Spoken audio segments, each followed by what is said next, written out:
Halo, selamat malam pemirsa, selamat datang di iNewsroom bersama saya Davi Pratama. Pemirsa, kami akan membahas berita utama secara mendalam, komprehensif dan tentunya eksklusif. Sebagai pembuka iNewsroom kali ini, kami memiliki informasi ratusan aktivis pegiat HAM dan buruh perempuan dari berbagai daerah berunjuk rasa menuntut perlindungan dan hak-hak bagi perempuan Indonesia di kawasan Patung Kuda dan Istana Negara, Jakarta.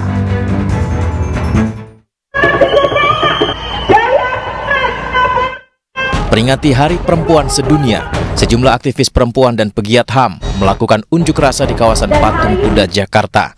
Mereka menuntut hak-hak dan perlindungan bagi perempuan Indonesia. Massa menuntut pemerintah segera merampungkan rancangan undang-undang perlindungan pekerja rumah tangga dan mencabut undang-undang cipta kerja.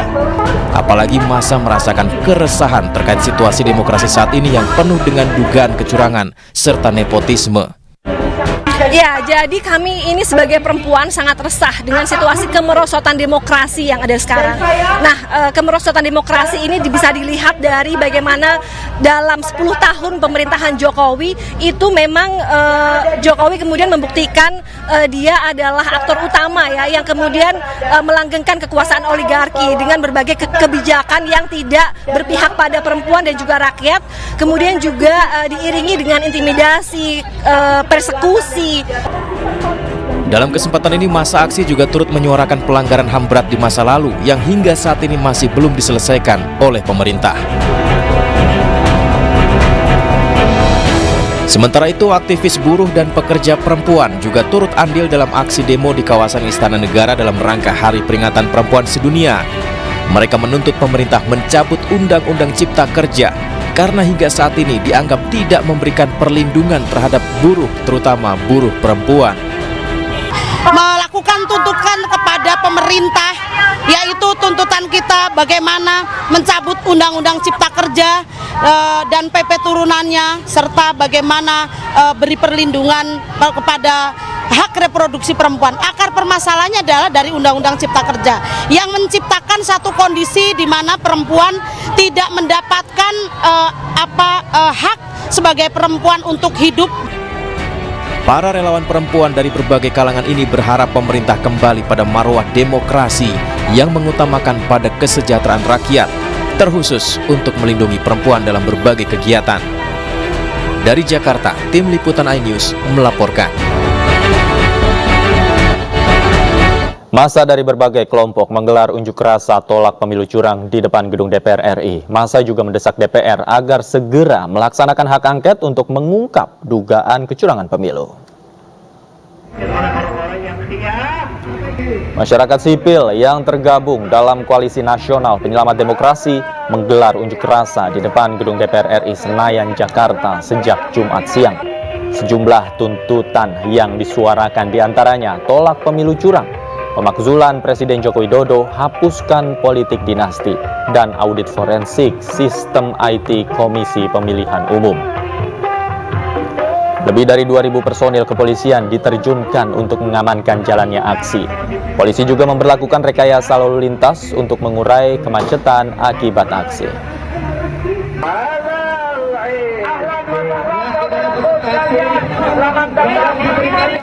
Kita ke informasi lain, pemirsa. Calon Dewan Perwakilan Daerah Aceh Kandang Azari mengamuk di ruang pleno KIP Kabupaten Pidi. Hal ini dilakukan karena kesal terhadap rekapitulasi suara yang diduga kuat adanya penggelembungan suara terhadap calon nomor urut 28 tersebut.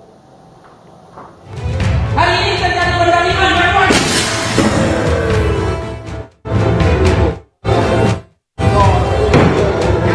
Beginilah kemarahan calon anggota Dewan Perwakilan Daerah Aceh nomor urut 5, Kandang Azari, saat berlangsungnya pleno KIP Kabupaten Pidi.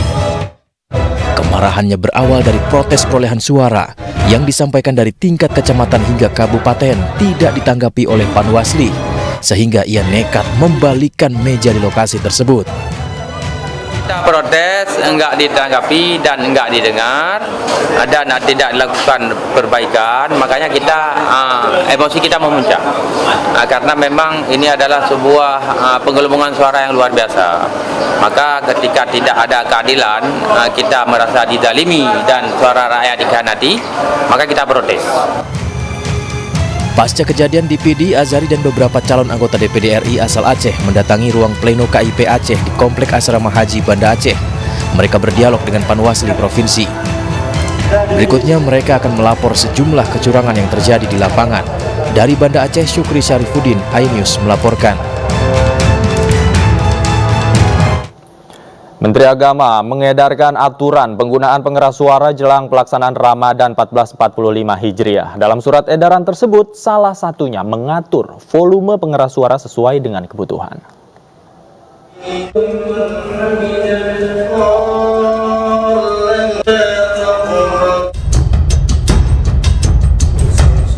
Menteri Agama Yakut Khalil Qomas kembali mengedarkan aturan penggunaan pengeras suara jelang pelaksanaan Ramadan 1445 Hijriah.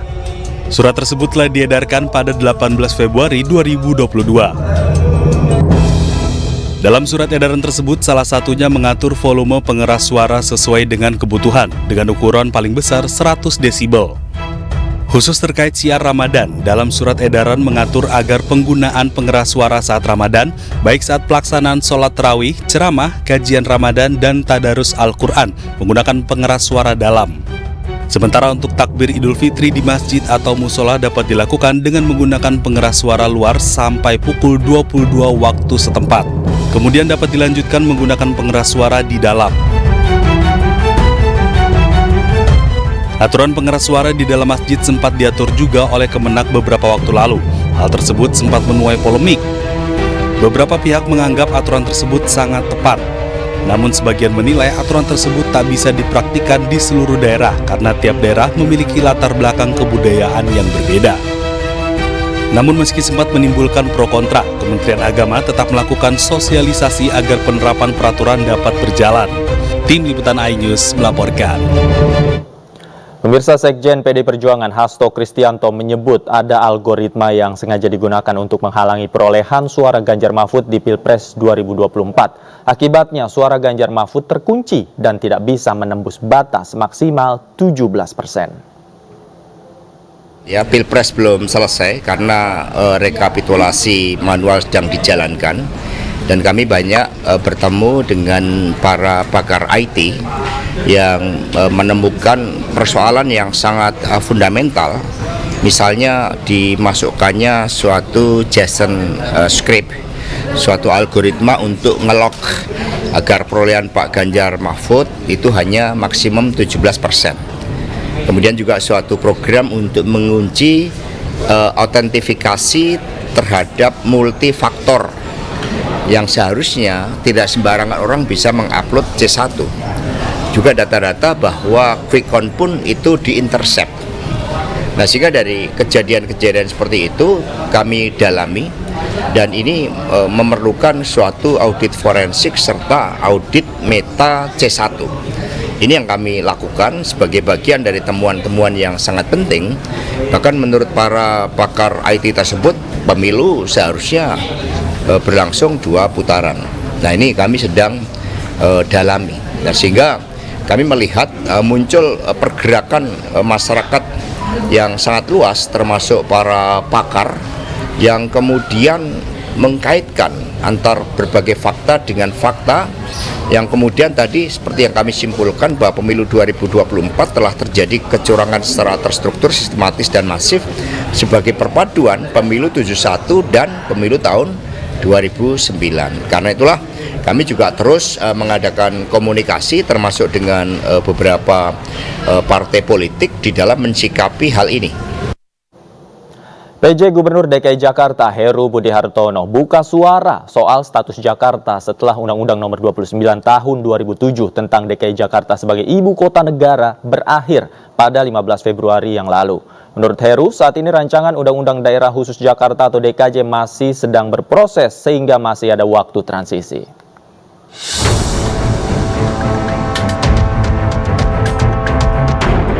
Penjabat Gubernur DKI Jakarta Heru Budi Hartono akhirnya buka suara tentang berakhirnya status Jakarta sebagai ibu kota negara pada 15 Februari 2024 lalu.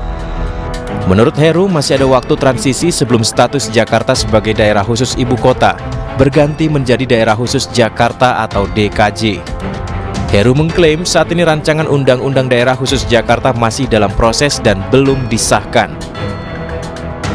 Ini kan status DKI Jakarta sejak 15 Februari kemarin sudah nggak ada undang-undang DKJ-nya gimana Pak? Kira-kira tanggapan? Undang-undang DKJ kan belum Ya, jadi bagaimana untuk? ya masih ada waktu transisi. Ya, kan sedang berproses DKJ. Sesuai dengan Undang-Undang Nomor 29 Tahun 2007 tentang DKI Jakarta sebagai Ibu Kota Negara, maka statusnya telah berakhir pada 15 Februari 2024 lalu. Hal itu sebagai implikasi dari Undang-Undang tentang Ibu Kota Negara yang telah diundangkan sejak 15 Februari 2022. Pada Undang-Undang IKN Pasal 41 Ayat 2 tertulis paling lama 2 tahun sejak undang-undang tersebut diundangkan.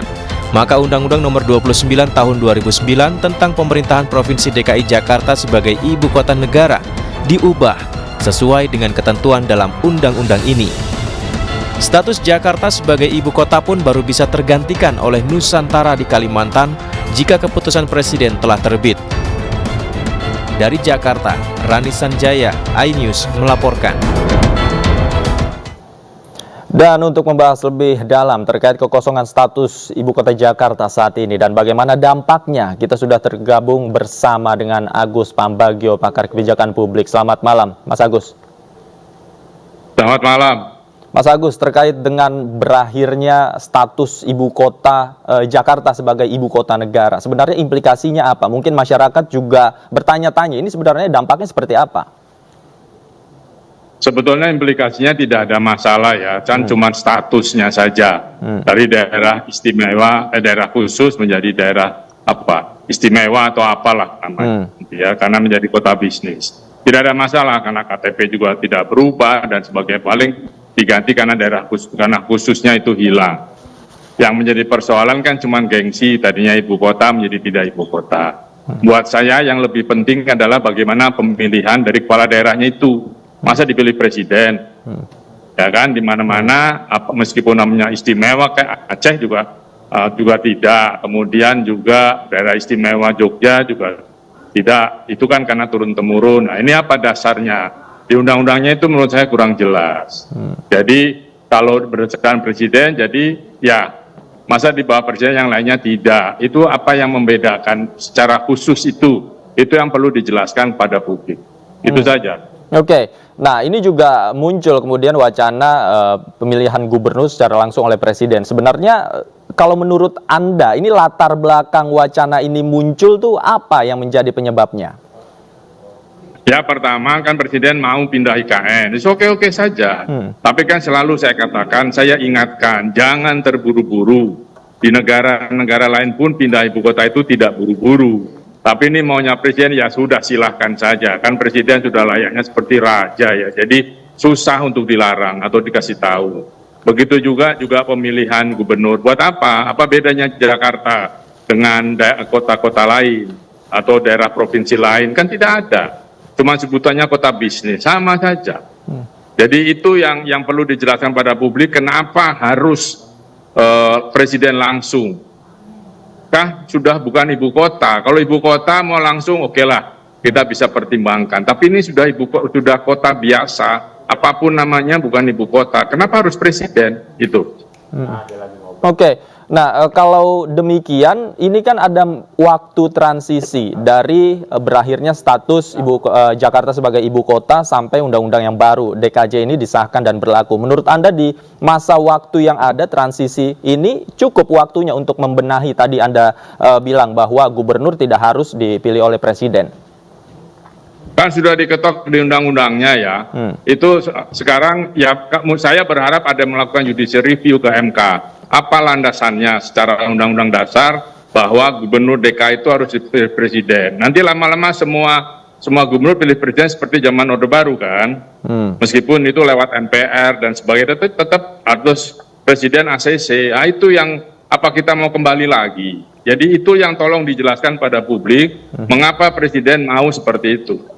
Oke, pertanyaannya kemudian apa sebenarnya yang menjadi seksi dari Jakarta sehingga undang-undang ini mengharuskan gubernur DKI Jakarta ini dipilih langsung oleh presiden, padahal ibu kotanya pindah ke IKN? Ya, karena masih kota bisnis kan, segala macam urusan bisnis perizinan masih di sini. Ya kan, entah sampai kapan. Makanya ini kan presiden kan mau kebelet saja cepat pindah gitu ya, dengan nanti tanggal 17 Agustus upacara di sana. Itu kan juga ribet. Ya kan, ASN-nya belum siap. Kalau mengharapkan investor, belum ada yang akan datanglah dalam 5 tahun ke depan. Karena kan nggak jelas, infrastrukturnya itu harus dibangun negara. Investor akan datang ketika ada jaminan berapa orang sih di situ kalau bikin hotel, bikin pasar, bikin rumah sakit, dan sebagainya. Oke, baik. Terima kasih Mas Agus Pambagio sudah bergabung bersama kami di iNewsroom. Selamat malam, sehat selalu Mas.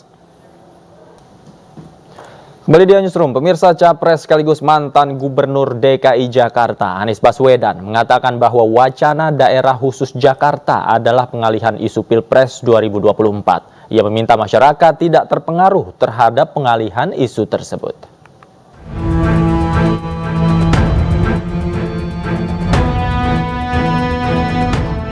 Capres sekaligus mantan Gubernur DKI Jakarta, Anies Baswedan mengatakan isu DKJ dihembuskan sebagai pengalihan isu. Menurut Anies, publik jangan terjebak dengan isu Gubernur Jakarta tak lagi dipilih oleh warga. Hal ini diungkapkan menanggapi pembahasan RUU DKJ yang hingga kini menjadi polemik dan ramai diperbincangkan. Anies mengklaim jabatan Gubernur DKI Jakarta dipilih Presiden sebagai pengalihan isu kecurangan pemilu 2024. Anies meminta masyarakat jangan terjebak oleh isu ini dan terbawa seakan-akan kompetisi Pilpres 2024 telah selesai. Polemik daerah khusus ibu kota terus bergulir sejak status Jakarta berakhir sebagai ibu kota pada 15 Februari 2024 yang lalu.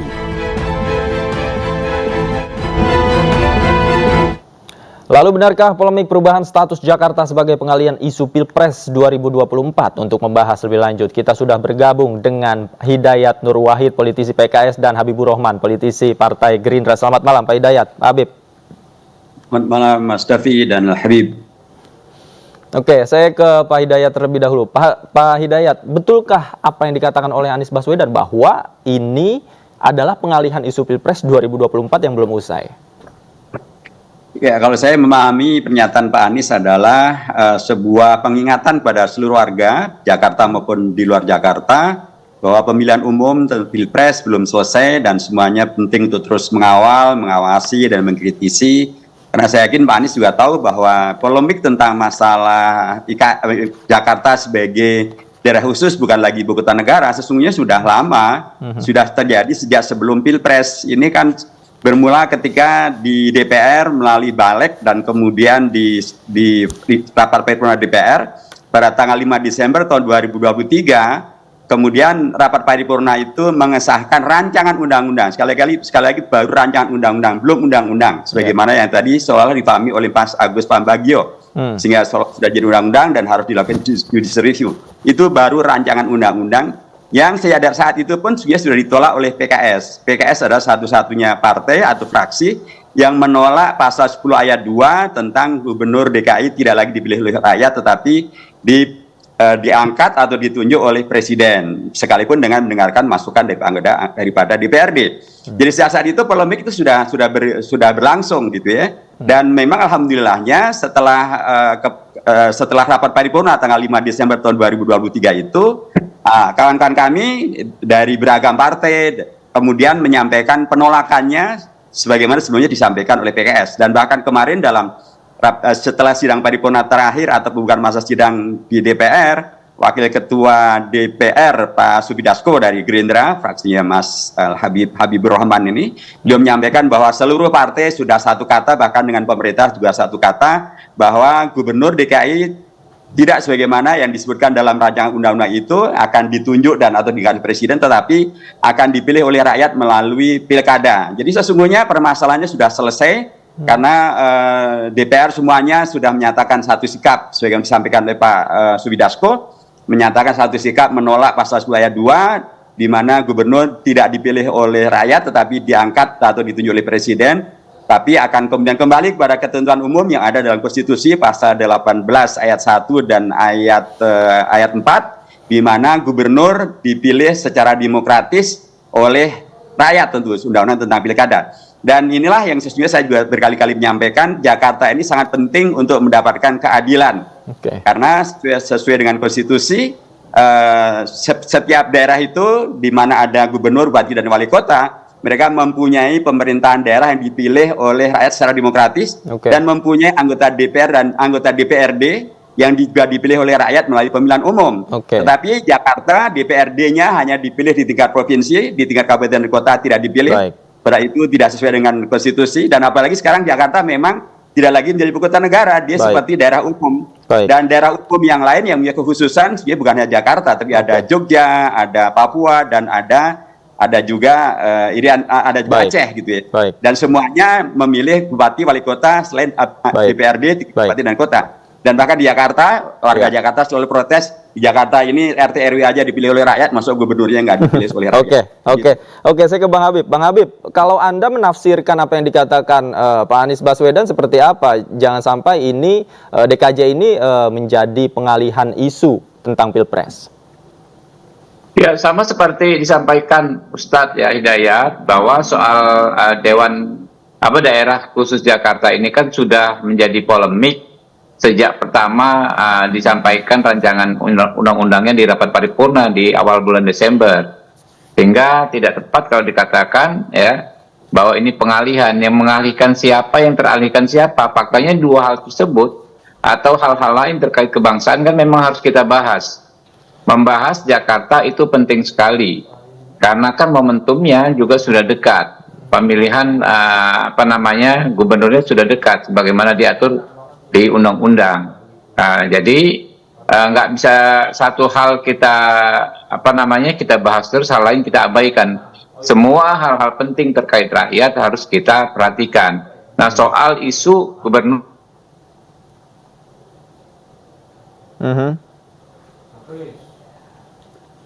Oke, baik. Ini ada gangguan audio dengan Pak Habib. Saya kembali ke Pak Hidayat terlebih dahulu deh. Pak Hidayat, tapi sikap PKS itu jelas menginginkan ibu kota tetap ada di Jakarta atau seperti apa? Ya, kalau sikap PKS tentang ibu kota Jakarta itu sudah secara konsisten kami sampaikan sejak pembahasan rancangan undang-undang tentang IKN atau revisi undang-undang tentang IKN, kami sudah menyampaikan sikap kami untuk tetap berpegang kepada ketentuan bahwa Jakarta adalah ibu kota Indonesia. Tapi kita tahu bahwa kemudian diputuskan oleh DPR bahwa ada undang-undang tentang IKN dan kemudian ibu kota akan dipindahkan ke Nusantara. Tapi yang jelas dalam konteks ini kami ingin menegaskan kembali bahwa tentang DKJ jangan sampai kemudian mengamputasi hak konstitusional dan kedaulatan rakyat Jakarta.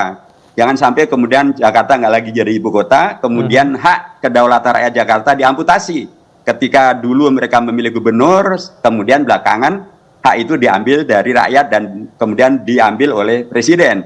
Saya juga tidak berkeyakinan bahwa presiden kemudian menginginkan untuk memonopoli dan atau mengambil kedaulatan rakyat itu. Karenanya mestinya kita kembalikan kepada prinsip bahwa kita adalah negara konstitusi dan konstitusi kita mengatur tentang kedaulatan rakyat yang memilih gubernur, bupati, dan wali kota, dan Jakarta tidak lagi menjadi ibu kota, dan karenanya dia disejajarkan saja dengan daerah khusus yang lainnya seperti Aceh, Jogja maupun juga Papua, di mana tidak ada gubernur yang dipilih oleh presiden, tetapi oleh kondisi-kondisi khas yang ada masing-masingnya. Tetapi bupati, wali kota, dan DPRD tingkat kabupaten dan kota semuanya dipilih oleh rakyat. Jadi mestinya rakyat Jakarta jangan didolimi, karena saya kira rakyat Jakarta juga ingin menjadi rakyat yang betul-betul mempunyai kedaulatan yang diakui, dan kualitas rakyat Jakarta pastilah insya Allah tidak kalah dengan rakyat yang ada di provinsi yang lain, di Papua dan lain sebagainya. Belum lagi kalau kita bicara tentang kedaulatan rakyat, itu juga berbicara tentang masalah jumlah rakyat. Pemilihan umum terkait dengan jumlah, dan warga Jakarta jumlahnya 2 kali lipat daripada warga Bali, 2 kali lipat daripada warga Jogja. Kalau kedua daerah itu juga menjadi bagian daripada yang sangat dipentingkan karena masalah ekonomi, masalah hal-hal yang kemudian menjadi keunggulan di Indonesia. Rakyat Jakarta yang jumlahnya lebih dari 2 kali lipat warga di Bali maupun Jogja mestinya mendapatkan hak sama juga dengan warga Jakarta, warga Jogja dan warga Bali untuk memilih gubernurnya, bukan hanya gubernur, bahkan untuk memilih bupati dan wali kotanya, dan juga bahkan memilih untuk anggota DPRD di tingkat kabupaten dan kota. Sebagaimana itu diberlakukan di provinsi-provinsi yang lain yang mempunyai kekhususan seperti Jogja, Aceh, dan juga Papua. Oke. Kalau PKS menginginkan ibu kota negara tetap ada di Jakarta, bagaimana dengan Gerindra, Mas Habib? Mas Habib ini kan Gerindra juga mendukung IKN. Sebenarnya apa yang menjadi alasan Gerindra ini mendukung pemindahan ibu kota? Mas Habib, bisa dengar suara saya? Iya, dengar. Oke. Ya, saya tadi sampaikan yang pertama, halo? Iya, silakan. Halo? Silakan. Bisa didengar nggak suara saya? Bisa, aman. Iya, tadi saya menanggapi sedikit soal pengalihan isu ya, bahwa ini ya sudah dibahas sejak tanggal awal Desember ya, 5 Desember, sehingga tidak tepat jika dikatakan pengalihan isu. Namun demikian, saat ini kita juga nggak boleh mengabaikan satu masalah karena ada masalah lain. Apakah kita harus mengabaikan persoalan pembahasan daerah khusus Jakarta karena ada persoalan pilpres? Saya pikir tidak pada tempatnya, karena dua-duanya penting. Pembahasan soal status Jakarta, kemudian hal detailnya soal pemilihan gubernurnya, itu menurut saya penting. Kenapa? Karena waktunya kan sudah semakin mepet. Iya. Untuk pemilihan ya. Jadi kita juga harus sampaikan ke masyarakat, dan kita harus juga menyerap aspirasi masyarakat saat ini. Makanya itu isu soal DKJ ini harus terus kita sosialisasikan. Apakah ada soal pilpres ya sama-sama kita selesaikan ya. Tapi DKJ ini kita butuh masukan masyarakat. Kami anggota DPR RI Dapil Jakarta ya, kami selama ini juga melihat banyak persoalan yang harus dibenahi. Dan ini ada momentumnya pembahasan undang-undang DKJ. Seperti ya, apakah wali kota, apakah bupati administrasi yang ada di Jakarta ini masih tetap harus ditunjuk? Apakah tidak bisa juga dipilih sebagaimana di daerah-daerah lain? Karena kan kita sudah bukan ibu kota negara lagi. Yeah. Lalu ada juga lembaga penyalur aspirasi masyarakat kayak LMK, kayak Dewan Kota ya. Itu pemberdayaannya seperti apa? Kalau kami menerima masukan itu harus diberdayakan lagi. Nah, sehingga ya menurut saya pembahasan undang-undang ini haruslah benar-benar kita seriusin ya. Dan masyarakat kami undang ya, mulai masa sidang ini hari Senin besok, datanglah berbondong-bondong ke DPR, sampaikan aspirasi terkait ya penyusunan undang-undang daerah khusus Jakarta ini. Ya. Lalu terkait soal pemindahan ibu kota, saya pikir ini kan sudah jadi undang-undang ya, ada undang-undang IKN ya. Sikap kami bisa saja dilihat ya teman-teman ketika penyusunan undang-undang tersebut. Oke, Bang Habib, kemudian pertanyaan selanjutnya, kenapa pasal atau poin tentang Gubernur Jakarta dipilih langsung Presiden ini bisa muncul dalam rancangan undang-undang? Anda tahu nggak soal ini, latar belakangnya? Iya, teman-teman ya mesti pahami alur penyusunan undang-undang di DPR. Nah, yang disampaikan pada 5 Desember itu kan baru draft awal ya, yang dibutuhkan untuk menyetujui apakah undang-undang ini disepakati dibahas, lalu akan ditunjuk alat kelengkapan dewan yang akan membahasnya. Dalam hal ini ketika berproses, kemudian pada akhirnya disebut dan diputuskan alat kelengkapan dewan yang akan membahasnya adalah kembali balik badan legislasi. Jadi apa yang dibahas balik sebelum tanggal 5 dengan sekarang ini dua hal yang berbeda. Kemarin baru draft, sekarang harus membahas draftnya. Nah, apakah ada pasal bagaimana sejarah munculnya secara teknis saya nggak tahu. Tapi hal yang sangat biasa ya, hal yang sangat lumrah dalam penyusunan undang-undang itu banyak sekali pasal yang dikritisi. Undang-undang ini kan memang inisiatif DPR. Pemerintah akan membuat yang namanya daftar inventarisir masalah atau DIM. Tetapi dalam pembahasan DIM itu kembali semua fraksi ya, semua fraksi saya garis bawahi di DPR memiliki hak untuk menyatakan sikapnya terkait DIM-DIM tersebut. DIM ini kan bisa jadi jauh lebih banyak pada jumlah pasalnya. Jangankan pasal, titik, koma, paragraf tetap bisa dipersoalkan dalam pembahasan ini. Jadi yang terpenting adalah saat ini ya, semua masyarakat sampaikan masukannya. Harus digarisbawahi persoalan terkait pembahasan undang-undang daerah khusus Jakarta ini bukan soal itu saja yang penting, bukan soal posisi penentuan posisi gubernur dipilih atau ditunjuk, bukan itu yang penting. Banyak lagi hal-hal yang penting agar memberdayakan ya masyarakat kota Jakarta, bisa Jakarta menjadi kota global. Nah, arahnya kan kota global. Seperti apa teknisnya? Kalau kota global itu pengaturannya seperti apa? Nah, ini yang kita tunggu karena ini momentumnya jarang, Mas. Momentum penyusunan undang-undang sestrategis ini jarang. Inilah momentum yang dimanfaatkan sebaik-baiknya oleh masyarakat Jakarta. Momentumnya bisa dimanfaatkan oleh masyarakat. Pak Hidayat, Anda setuju dengan Bang Habib, momentumnya bisa dimanfaatkan untuk masyarakat memberikan aspirasi secara langsung pada DPR? Ya, sama seperti Bang Habibur Rahman, saya juga wakil rakyat dari daerah Jakarta. Jadi saya ketemu dengan warga Jakarta dari latar yang berbeda-beda, suku yang berbeda-beda, profesi yang berbeda-beda. Dan mereka sama dengan apa yang kita pikirkan, yaitu rakyat Jakarta perlu mendapatkan keadilannya. Rakyat Jakarta perlu mendapatkan pride-nya sebagai warga Jakarta yang dulu adalah ibu kota Indonesia, kalau nanti memang akan jadi dipindah. Jadi karenanya memang ini ada suatu momentum, dan mumpung ada pembahasan ini, mari kita tegakkan aturan konstitusi untuk Jakarta dan warga Jakarta setara dengan provinsi-provinsi yang lain. Setara dengan yang di Aceh, yang di Jogja, yang di Papua. Rakyat Papua saja memilih gubernur, rakyat Papua saja memilih bupati dan wali kota. Masa rakyat Jakarta tidak memilih warga Jakarta saja? Dan jangan sampai ini ada tokoh sejarawan Betawi kita, JJ Rizal mengatakan jangan sampai RUU DKJ itu nanti dimaknai sebagai rancangan undang-undang daerah bukan khusus, tapi daerah company Jakarta karena tadi kedaulatan rakyat yang diamputasi gitu. Kita tentu tidak ingin itu. Kita ingin betul-betul kekhususan Jakarta justru akan meningkatkan kualitas hidup di Jakarta, demokrasi, dan karenanya ada keadilan untuk warga Jakarta. Jangan sudah tidak jadi ibu kota, rakyatnya tidak diberikan hak kedaulatannya. Baik, artinya siap ya jika nanti masyarakat menggeruduk DPR dalam artian memberikan aspirasi kepada Pak Hidayat dan Pak Habib tentang RUU ini ya. Terima kasih. Kalau kami di BPK setiap hari Selasa menerima aspirasi rakyat, Mas. Oke, itu siap. Kami lakukan sejak bertahun-tahun. Semoga didengar oleh masyarakat nanti hari Selasa ditagih janjinya ke DPR. Terima kasih banyak Pak Hidayat Nur Wahid, Pak Habib juga terima kasih sudah bergabung sama kami di iNewsroom. Selamat malam, sehat selalu Bapak-bapak. Untuk membahas bagaimana nasib warga Gaza menuju bulan suci Ramadan di tengah serangan Israel, kami sudah tergabung dengan Dina Sulaiman, pengamat Timur Tengah. Selamat malam, Mbak Dina, apa kabar? Selamat malam Mas Davi, terima kasih.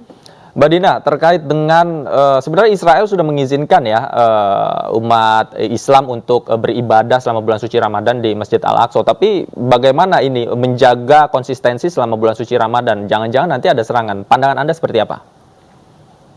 Ya, kalau di tepi barat atau di Yerusalem Timur, tepatnya di Masjid Al-Aqsa, setahu saya sampai hari ini tuh masih terus terjadi pembatasan masuk gitu ya. Jadi orang Palestina, umat Muslim di Yerusalem Timur itu tidak bebas untuk keluar masuk ke masjid. Nah, saya pikir nanti di bulan Ramadan juga akan terus terjadi pembatasan itu. Jadi mereka mengizinkan tapi izin yang sangat terbatas. Nah, sementara kalau di Gaza sendiri sampai hari ini kan tidak ada pernyataan akan menghentikan serangan di bulan Ramadan. Memang ada berita-berita soal akan ada gencatan senjata, tapi sejauh ini kan belum ada kepastian ya, karena dari Israel sendiri selalu menolak tuntutan dari pihak Palestina kan gitu ya. Jadi Palestina bersedia gencatan senjata dalam arti tidak lagi menyerang tentara Israel yang ada di dalam Gaza gitu kan, tapi kan syaratnya tawanan atau orang-orang yang dipenjarakan oleh Israel itu dibebaskan. Ada 2.600 orang dibebaskan dan tentara Israel harus keluar dari Gaza. Nah, itu kan tidak diterima oleh Israel sampai hari ini. Kemudian tekanan dari Amerika Serikat, Joe Biden mengatakan bahwa sesegera mungkin selama bulan suci Ramadan Israel ini harus menghentikan serangannya di Palestina. Seberapa signifikan tekanan ini? Ya, tekanan yang dilakukan oleh Amerika Serikat itu kan masih sebatas kata-kata ya. Di saat yang sama memang Biden mengatakan, oh ini harus segera dihentikan, bantuan harus segera masuk, tapi senjata juga terus diberikan juga kepada Israel gitu kan. Dana dari pemerintah Amerika Serikat yang disumbangkan kepada Israel untuk kemudian digunakan membeli senjata juga masih terus dikirimkan. Jadi ini sama sekali bukan tekanan yang berdampak kepada Israel. Bahkan Amerika Serikat juga memveto juga kan resolusi PBB terkait gencatan senjata. Jadi buat Israel saat ini seolah tidak ada yang bisa menghalangi mereka untuk melanjutkan genosidanya di Gaza. Oke. Jadi menurut Anda selama bulan suci Ramadan akan seperti apa ibadah umat Islam di Masjid Al-Aqsa? Kalau di Al-Aqsa saya pikir akan ada pembatasan gitu ya. Tentu di sini diperlukan dukungan internasional sebenarnya ya, karena kan pelanggaran Konvensi Jenewa. Kenapa kok pasukan pendudukan menghalangi orang-orang di sana untuk menjalankan ibadahnya? Nah itu kan suatu pelanggaran yang jelas terhadap hukum internasional, sehingga kita semua harus terus menyuarakan gitu ya, menyuarakan dukungan kepada Palestina untuk bebas beribadah di Masjid Al-Aqsa, karena itu hak mereka. Bahwa Israel akan melakukan pembatasan dan bahkan serangan, saya pikir itu sudah berulang-ulang terjadi ya selama ini. Tidak ada yang sejauh ini kekuatan yang bisa menghalangi Israel untuk mengulangi lagi pelanggaran hukum internasionalnya itu. Makanya diperlukan terus ya dukungan dari kita semua, opini publik, untuk terus bersuara tentang pelanggaran hukum internasional ini. Oke, itu yang kita harapkan semua, bahwa teman-teman saudara-saudara kita umat Islam juga bisa beribadah secara maksimal di bulan suci Ramadan tanpa serangan dari Israel. Kita doakan bersama-sama. Terima kasih Mbak Dina Sulaiman sudah bergabung bersama kami di iNewsroom. Selamat malam, sehat selalu.